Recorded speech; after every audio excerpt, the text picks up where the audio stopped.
going on, everybody? This is Tyler Weeb from ProPhysique, and today we're going to be talking about the macronutrient protein.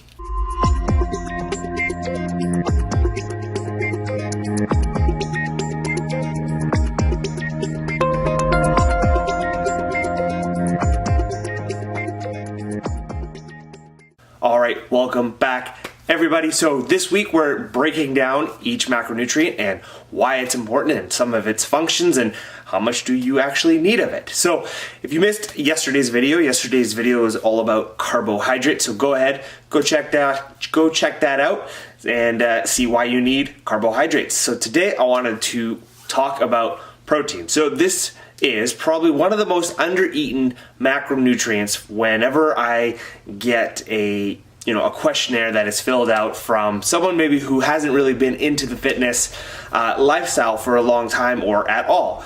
This typically tends to be the lowest macronutrient that is eaten, partly because it's bland and it can be boring. When people think of protein, they think of just plain chicken breasts or just plain ground beef, things like that don't really get people very excited to eat, which is understandable because carbs and fats, well, there's all kinds of good foods when there's carbs and fats. I mean, pizza, right there, boom, like done, sold. I don't need any protein. Just give me a slice of pizza with carbs and fats on it, right?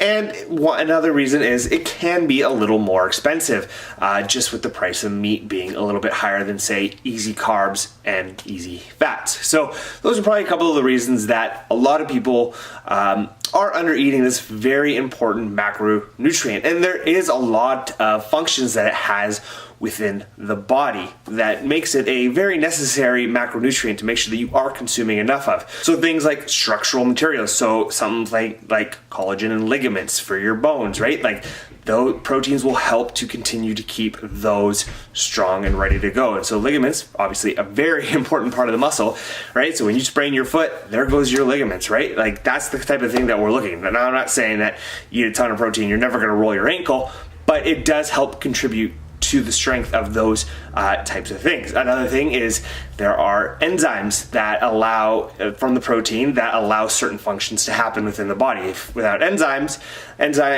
certain functions won't occur. So these basically allow things to happen within the body, and so protein is one of those. Another thing is it'll help regulate fluid balance.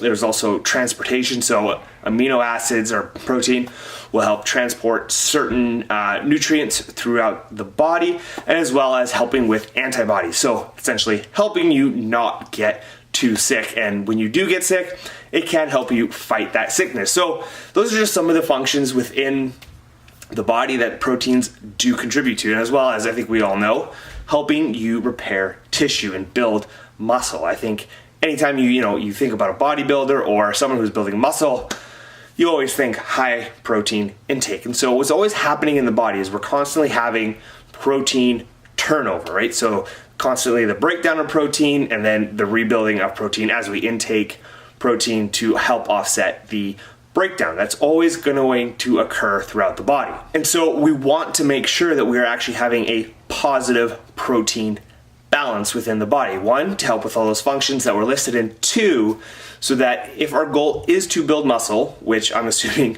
most of you watching this video is you want to build some type of muscle, that is going to help with repairing the tissue in a fashion that is going to allow new muscle basically to be laid down. And this is also very important in a fat loss phase as well, right? We do want to limit the amount of lean body mass that we're losing. And so as you get into a caloric deficit, the body needs to create energy from somewhere, right? Especially as carbs get low, fats get low. And so the body needs to pull energy from somewhere so that it can continue to function. And one of those macronutrients is protein. It will take protein, break it down, and create glucose. So the more protein that we can have, obviously there is an upper limit. We don't need to be eating 300 grams of carbs of protein or 300 grams of protein in a day. But we do want to make sure that we are getting enough protein so that we are maintaining that lean body mass when we are in a caloric deficit, right? We do not want that broken down, because then what was the point of building all that muscle, right? When we build muscle and then we go into a diet, well, the goal is to show off all that muscle, right? And so that is another reason that protein is going to be very important. Adequate protein intake is going to be very important to either a muscle building process or the fat loss process as well. Now, we also want to make sure that we are getting high quality protein. Sorry, vegans, if you do not eat meat, you are getting some lower sources or lower quality sources of protein. Now, this is not to say that you cannot build muscle or diet down as a non-meat eater. It can totally be done, but we do need to make sure that we are having complementary proteins with your vegetable or plant-based sources of protein, because we do need to make sure that we are stimulating the muscle protein synthesis enough where we do get the benefits of having a higher protein diet. Meat eaters, you're probably going to be okay, like as long as you're having your chicken, your extra lean ground beef, ground turkey, eggs, egg whites. These are all very high quality sources of protein, and it's quite easy to hit that threshold to make sure that we are stimulating the muscle protein synthesis and having a positive protein balance within the body to work towards our goals. So as you can see, like having an adequate protein diet is really going to be a huge benefit to you. And there is some health concerns with people who are really under eating their protein. Now, this is probably going to be over a long period of time. Like it's not like 2 days under ate protein, I have all these health issues. This is going to be a chronic thing that is going to occur. But again, protein is a necessary component of the body and its energy and its functioning. And so if we undereat, well, you are going to have some health issues crop up, especially if it's over a long-term chronic thing. So how much protein do you need? Well, the recommended daily value for just a regular, healthy, normal adult is going to be 0.8 grams per kilogram. Okay, so that's kind of what we're looking at, is that minimum threshold that we want to reach.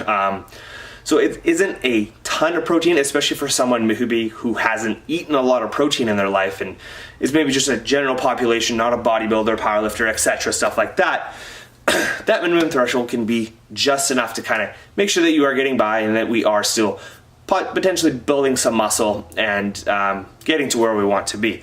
Now, for someone who might be an athlete, with physique goals in mind or powerlifting goals in mind, whatever, I always recommend something a little bit higher. For me, I would say a minimum 1 gram to 1.2 grams per pound. That's what I like to recommend, because I do find that is going to be optimal for building muscle. And then for when we do diet, I do find that a higher protein really helps with feeling full as calories get lower, because protein is a bit more filling than, say, carbs. Fats are getting a bit low because we are going to be on a higher carb diet. If you've watched the last video, you know what I'm talking about.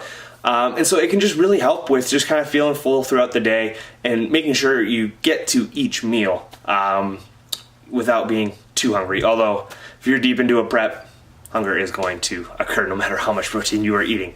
But yeah, as you guys can see, protein is a very important macronutrient. There's just regular bodily functions that need protein to occur. So, and then also, if you have the goal of having a different physique, protein is going to play a huge role in that. It's going to be one of the more important macronutrients, just because of that muscle protein turnover that we're making sure that we are having a positive balance, and we're just rebuilding and laying new muscle tissue as we continually break it down with training. So that's going to be everything for today, guys. Thank you for watching.